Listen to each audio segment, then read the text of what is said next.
हाँ तो भैया हम लोग पढ़ रहे थे ट्रिग्नोमेट्री क्लास 11 की। बात हो रही थी हम लोग की प्रश्नावली 3Q में। वो एक्सरसाइज आपकी खत्म भी हम कर दिए थे।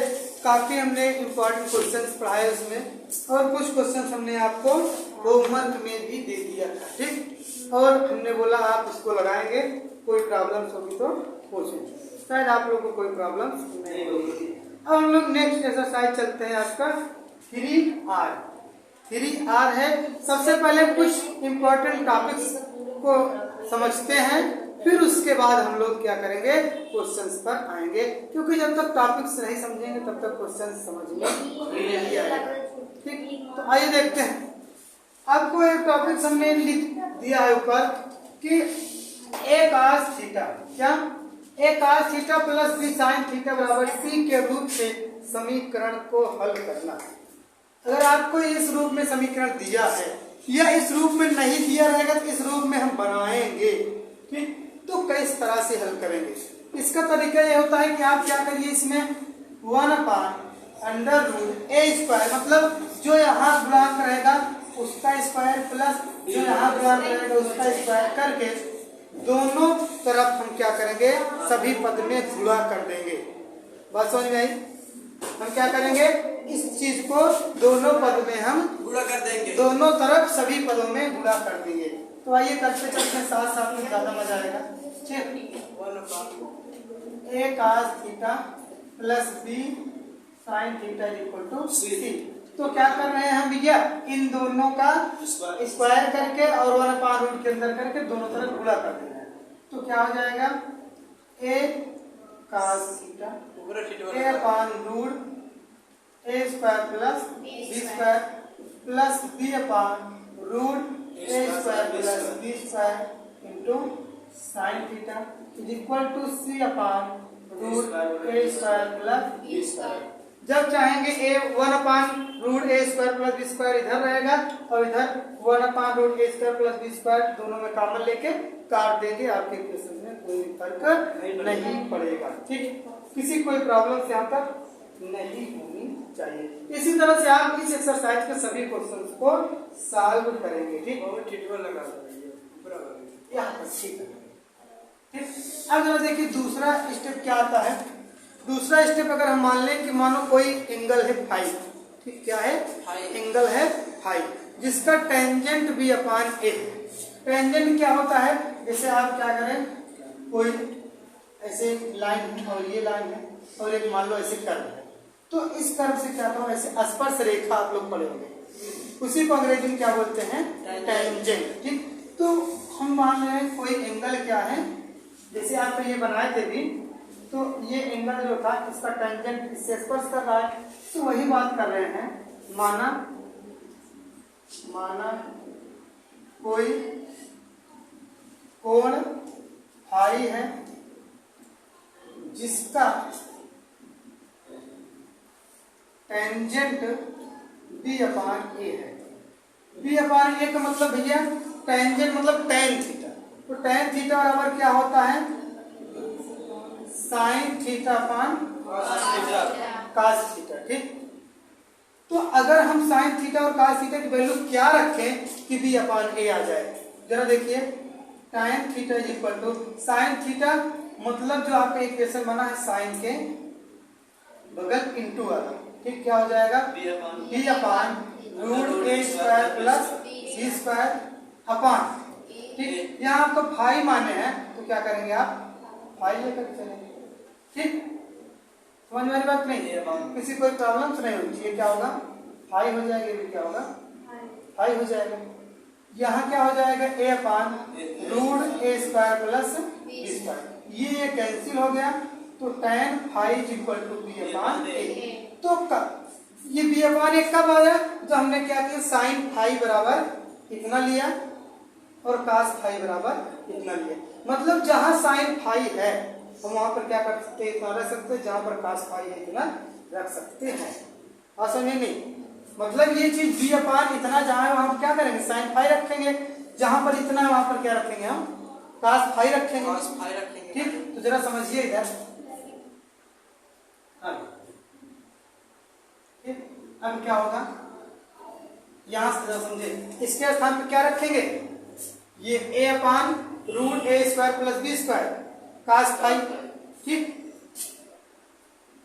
कास phi into cos theta plus b upon root a square plus b square किसके बराबर, sine phi into sine theta is equal to c upon a square plus, किसी कोई प्रॉब्लम्स, फिर समझो आपको ये जो दिख रहा है इसमें हमने क्या किया, इसको क्या कहा कास फाई का, इसको क्या कहा साइन फाई का, और दोनों को भाग दे दिया, तब टेंजेंट कितना हुआ b अपान a, मुझे तो जो साइन फाई बराबर कितना रखा है इतना, कास फाई बराबर कितना रखा है इतना, मतलब जो ये चीज है साइन फाई के बराबर, जो ये चीज नीचे वाला है कास फाई के बराबर, जहां पर ये वहां पर साइन फाई रख रहे हैं, ठीक, यहाँ पर, और जहां पर ये चीज वहां पर क्या रख रहे हैं हम कास फाई, इसके साथ, ठीक। अब जरा देखिए यहाँ पर क्या बन गया आपको भैया, कास ए माइनस बी का formula, cos theta minus phi, किसी को हम इसको ए कहते हैं, इसको भी कह दे तो क्या होगा, कास ए कास बी प्लस साइन ए साइन बी, ठीक, किसी कोई प्रॉब्लम नहीं, तब क्या हो जाएगा सी अपान रूट ए स्क्वायर प्लस का, किसी कोई प्रॉब्लम यहाँ पर नहीं होनी चाहिए, ठीक। अब आगे चला जाए, अब अगर मान लें हम कोई एंगल अल्फा है, क्या है अल्फा है, ठीक, जब अल्फा है तो उसका हम क्या ले लें कोसाइन, कोसाइन मतलब समझते हैं कास, कोसाइन, और उसका कोसाइन ले तो हम क्या बना लेंगे, इस रूप में बनाएंगे, देखो माना कोई कोण अल्फा जिसका कोसाइन, क्या कोसाइन क्या दिया, सी अपान root a square plus b square, जिसका cosine C upon root a square plus b square, माना कोई कोण अल्फा है जिसका cosine C upon root a square plus b square है, ठीक। अब हम क्या कहते हैं, जो आपका सी अपान root a square plus b square है उसके स्थान पे हम क्या करते हैं, कास रख दे, कोसाइन की मतलब भैया कास रखेंगे, ठीक, किसी को दिक्कत नहीं होनी चाहिए। अब देखो हम क्या कर रहे हैं, इसको हम क्या करते हैं कोसाइन से तुलना करें तो कास अल्फा बनाते हैं, मतलब कि cos theta minus phi is equal to cos, किसी कोई प्रॉब्लम से यहाँ तक नहीं होनी चाहिए। हमने क्या कहा, जो ये चीज है हम मान ले रहे, माना कोई कोण अल्फा है और जिसका कोसाइन, कोसाइन मतलब कास क्या है इसके बराबर, ठीक, क्या है ये है, तो उसके स्थान पर क्या कर रहे हैं कास अल्फा रख रहे हैं, ठीक। ये आपको एक मेथड बता रहे हैं इस तरीके का सॉल्व करने का, ठीक। आप क्वेश्चन में बहुत इन सब का यूज नहीं है, यूज किसका है, सब ज्यादा यही जो हमने क्या किया, दोनों तरफ इतने से गुणा भाग किया, उसी का ज्यादा यूज है, लेकिन अब हम इसको उठाएं जिसको अंत तक पहुंचाएंगे भी, ठीक, किसी कोई प्रॉब्लम नहीं होनी चाहिए। अब क्या करेंगे, हम कास से कास निग्लेक्ट कर लेंगे और हमको क्या हो जाएगा, थीटा की वैल्यू फाइंड आउट हो जाएगी। कास से कास निग्लेक्ट हुआ, theta minus five is equal to alpha, तो theta is equal to alpha plus five. अब क्या करेंगे, हम थीटा का व्यापक मान लगा देंगे 2n pi plus minus alpha, theta का व्यापक मान क्या होगा, थीटा बराबर 2n pi plus minus alpha, theta is equal to 2n pi plus minus alpha plus, ठीक, किसी कोई प्रॉब्लम से नहीं होनी चाहिए, ठीक। एक चीज और भी मिस्टेक थोड़ा सा हो रहा है, मिस्टेक क्या हो रहा है, जब कभी भी हम लोग निकालते थे एंगल तो इसको पक्षांतर करते नहीं थे, डायरेक्टली हम क्या करते थे, इसको यहाँ पे ठीक, तो इसको इसी तरह से हम लोग क्या करेंगे, ट्रीटमेंट इसके साथ करेंगे। ठीक, तो थीटा बराबर व्यापक मान इतना किए। अब क्या हो जाएगा यहाँ पर थीटा के स्थान पर, ये तो मान लो फार्मूला रहा, थीटा के स्थान पर theta minus theta minus five. अब क्या होगा, जो ये माइनस फाइव जा रहा है उधर क्या हो जाएगा, theta equal to 2n five plus five plus minus alpha. ये क्या होगा भैया, इस इक्वेशन का फाइनली आंसर थीटा का व्यापक मान होगा। इस तरह से हम लोग क्या करेंगे, इसको सॉल्व करेंगे। एक तरीका और भी होता है लेकिन वो बहुत बेटर नहीं है और आपको टफ भी पड़ सकता है, इसलिए हम आपको ये वाला तरीका सिखा रहे हैं। नोट करेंगे, जहाँ प्रॉब्लम्स हो आप पूछ भी सकते हैं। ठीक, और फिर उसके बाद हम लोग क्या करते हैं, कुछ नए क्वेश्चंस को सॉल्व करेंगे। ठीक, तो नोट करिए।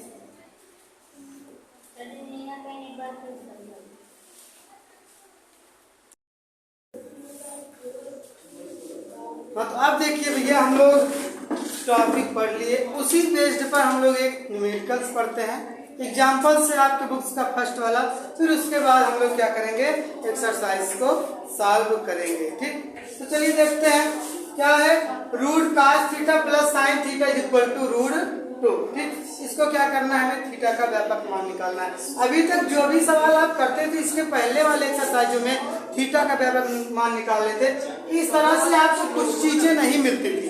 सिंपली साइन थीटा ए थीटा, मतलब उसमें क्या रहता था, एंगल में वेरिएशन रहता था, कहीं 3 थीटा, कहीं 5 थीटा, कहीं 8 थीटा, कहीं 2 थीटा, इस तरह से बातें रहती थी।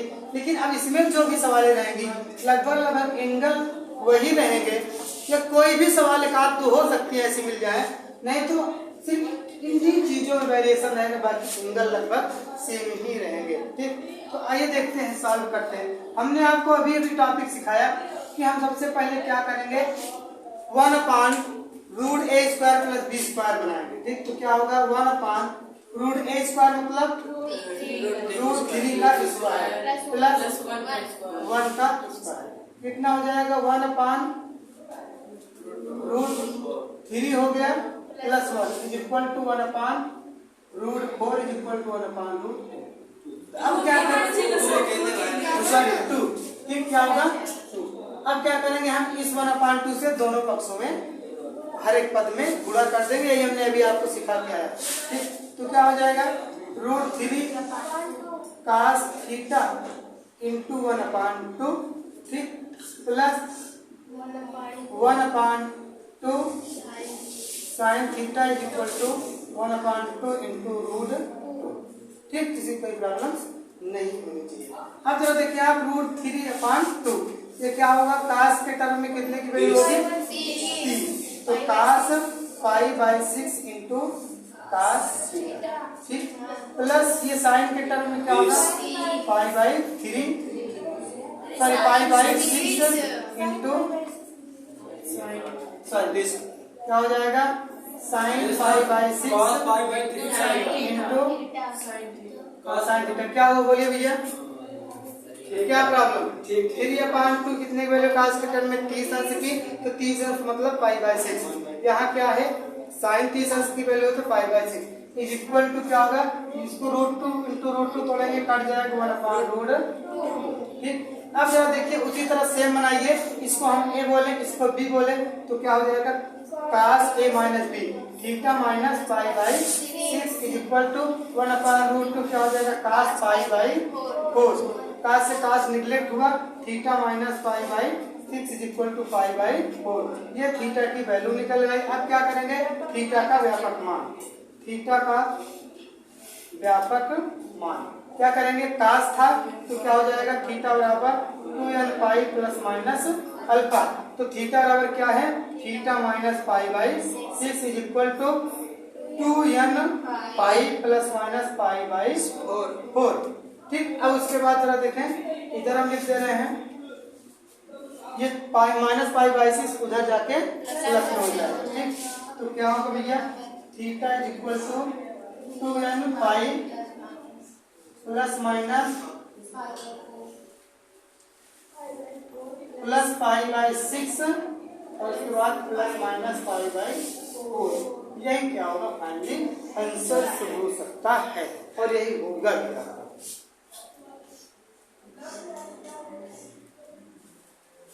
किसी कोई प्रॉब्लम सर नहीं होनी चाहिए, ठीक।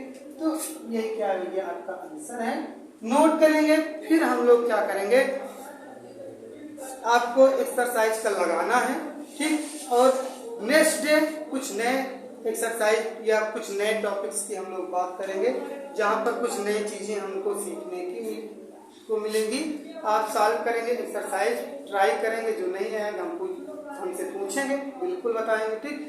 तो आप लोग सीरियल वाइज एक एक लेक्चर पढ़िए। हम यहाँ पर फार्मूलों को कुछ शॉर्ट कर देते हैं, नहीं लिखते हैं, क्योंकि हम सब पढ़ाई के पीछे चले आए हुए हैं। तो आप अगर पीछे से पढ़ के आएंगे तो शायद आपको बेटर समझ में आएगा, ठीक। तो बस आज के लिए इतना काफी है।